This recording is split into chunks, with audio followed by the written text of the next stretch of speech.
Make Me Pregnant, Part 6.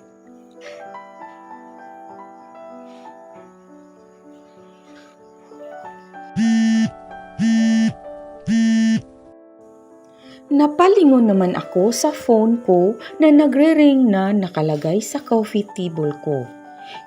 Mikey, paabot nga. Inabot naman sa akin ni Key yung phone at tiningnan ko kung sino ang tumatawag. Nurse May calling. Sinagot ko ang tawag ni Nurse May, ang nurse unit manager namin. Hello po?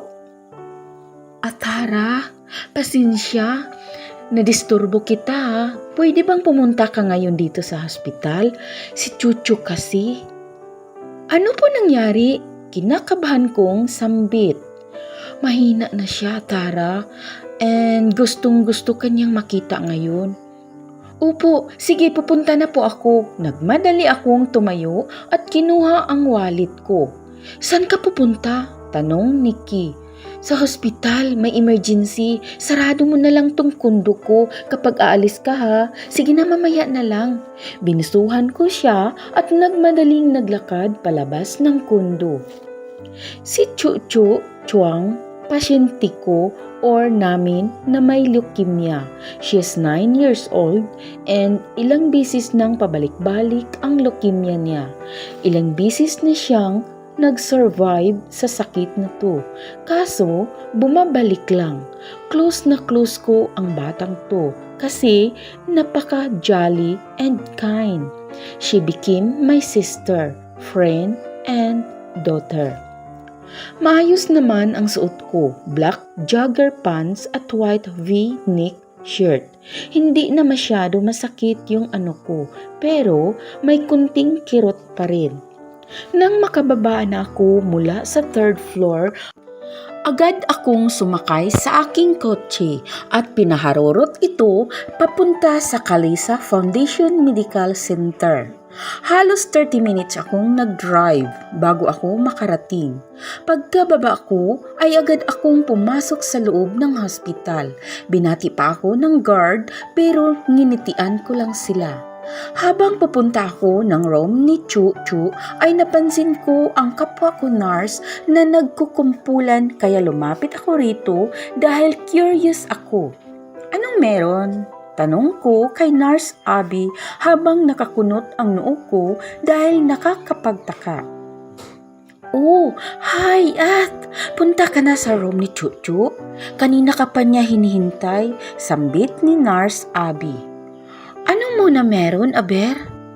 Pag-uulit ko sa tanong ko dahil nakaka-curious na nagkakagulo sila ng ganito. May artista? Si Dr. Rare, Cedric Grison, dumating na, yung exchange doctor na galing Paris. Kinikilig naman sa sabat ni Nurse Kath. Nasaan siya? Tanong ko. Hinihintay nga namin dito kasama kasi ng direktor. Tinutur niya sa buong hospital, sambit pa muli nito. Kaya pala. Sige na, punta na ako kay Chuchu. Nginitian ko sila, saka ako naglakad papunta sa room ni Chuchu. Wala pa man or hindi pa man dumating yung Dr. Rare na yun, usap-usapan na sa buong hospital ang pangalan niya. Sikat na talaga siya dito. Dahil daw, gwapo ito and he is the one of best surgeon and doctor in the world. Pero I'm not convinced.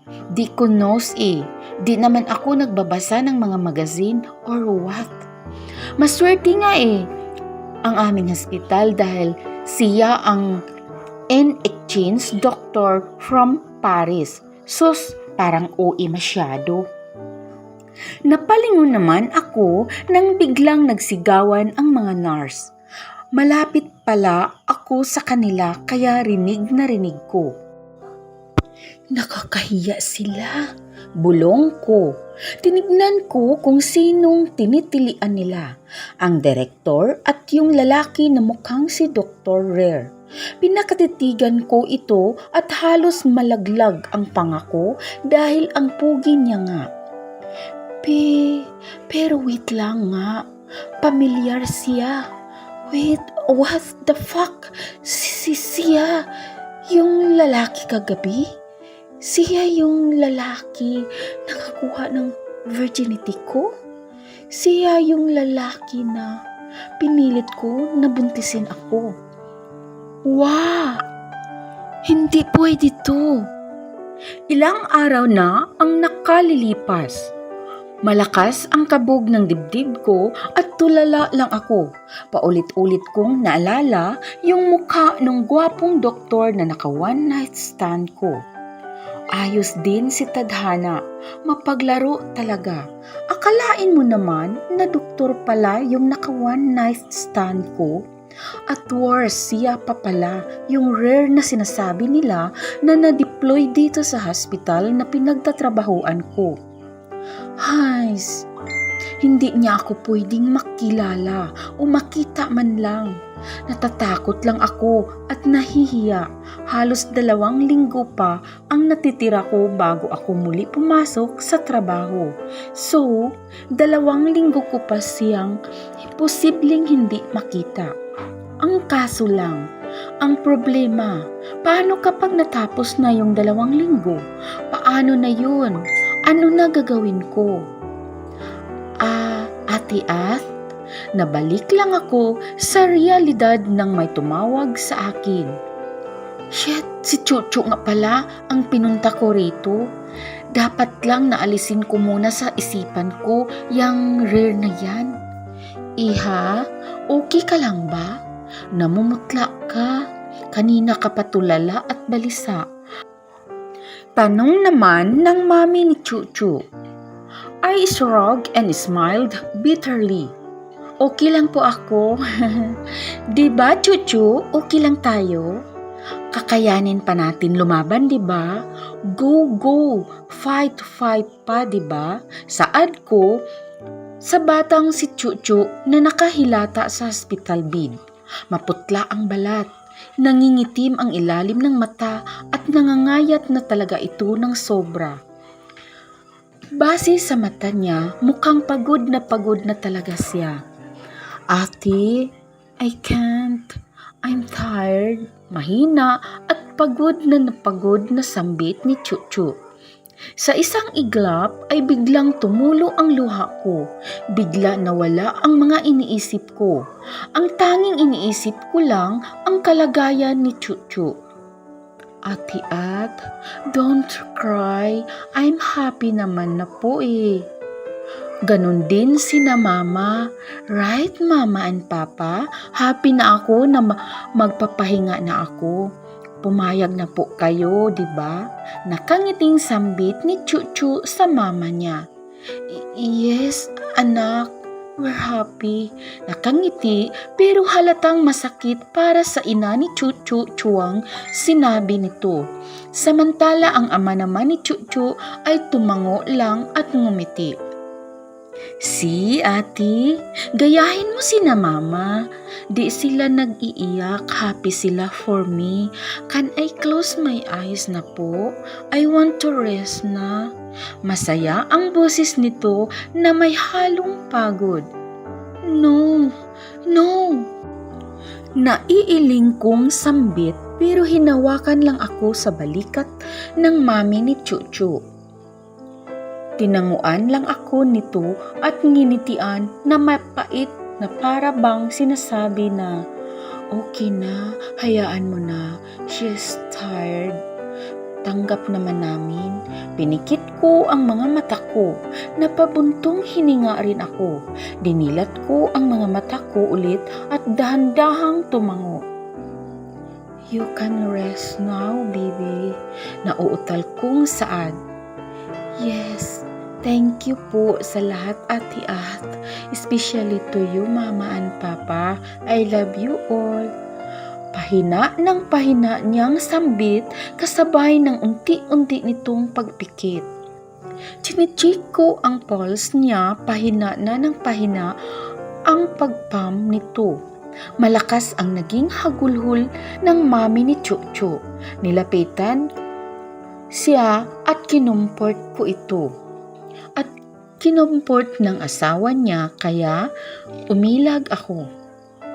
Dumating na ang mga doktor, si Doktora Algin. Lumayo muna ako at hinayaan na suriin si Chuchu. Time of death, 2:37 p.m. Sambit ni Doktora dahilan para manlambot ang tuhod ko. Alas 7 na ng gabi nang makauwi na ako at sa bahay muna ako umuwi dahil bigla akong na-miss ang kwarto ko sa mansyon. Pagpasok ko ay agad bumugad sa akin si Ate Akisha habang masayang nilalaro si Akila sa sala. Hindi ko na lang sila pinansin at dire-diretso lang paakyat sa taas kaso narinig ko ang pagtawag ni Akisha Ate Akisha. Aat? Bakit di ka umuwi kagabi? Umiyak ka ba? Nilingon ko ito at binigyan ng malamig na tingin. Sekundo ako umuwi. Yes. Sambit ko, sabay nagmadaling umakyat pataas. Ayoko siya kausap, baka kung ano-ano lang masabi ko sa kanya. Pumasok na ako sa kwarto at agad ko itong nilak.